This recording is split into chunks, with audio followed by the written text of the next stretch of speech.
ဒီနေ့ကတော့သမင်းဟင်းချက်စားဖို့အတွက်အချိန်မရှိတဲ့အတွက်လွယ်လင့်တကူဖြစ်ပြီးတော့အရန်စားကောင်းတဲ့ငုံကြော်မွေးမွေးဆက်ဆက်လေးအတူကြော်စားကြရအောင်နော်ငုံကြော်ကဒီတိုင်းစားရင်လည်းအရန်စားကောင်းတယ်သမင်းဟင်းနဲ့စားမယ်ဆိုရင်လည်း share ပဲနော်ငုံကြော်ကိုဂျင်းချက်တံဖြူစပလင်နဲ့ပဲရီယူရှင်းရှင်းလေးကြော်စားကြမယ်နော် Okay အရင်ဆုံးချက်တံဖြူဂျင်းနဲ့စပလင်ကိုပဲအနက်မွေးသွားအောင်နည်းနည်းကြော်ပလိုက်မယ်အဲ့လိုဆိုရင်ကိုယ့်ရဲ့စီကလည်းမွေးမွေးလေးဖြစ်သွားမယ်လေနော်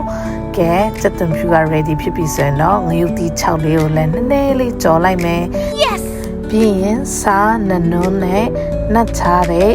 ငုံကလေးတွေကိုကျွတ်ကျွတ်လေးကြော်လိုက်မယ်ငုံကလေးတွေကျွတ်ကျွတ်လေးဖြစ်သွားပြီဆိုရင်တော့ခုနကကြော်ထားတဲ့ဂျင်းချက်တံဖြူနဲ့စပလင်ငရုတ်တီ6လေးကိုအပေါ်မှာဖြူလိုက်မယ်ဆိုရင်တော့အနက်မွေးမွေးလေးနဲ့အရသာရှိတဲ့ငုံကြော်ရိုးရိုးရှင်းရှင်းလေးကိုရသွားပြီနော်ကျမကတော့အရန်ကြိုက်တယ်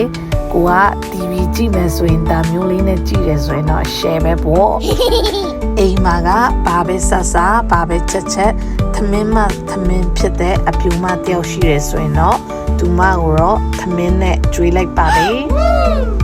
ပြီးရင်တော့လိမ့်လိမ့်မမနဲ့အိမ်မနေဖို့အတွက်ဝိုင်းတစ်ခွက်ပါချပေးလိုက်တယ်အဲ့ဒါဆိုရင်တော့ဒီနေ့သူမရဲ့ရိတ်ခါကတော့ပြေဆုံးသွားပြီပေါ့သူကတော့ကဘာပေါ်မှာကံကောင်းဆုံးလူသားပါချွေးမကချက်ရောက်ခမကစားပေါ့ဘိုင်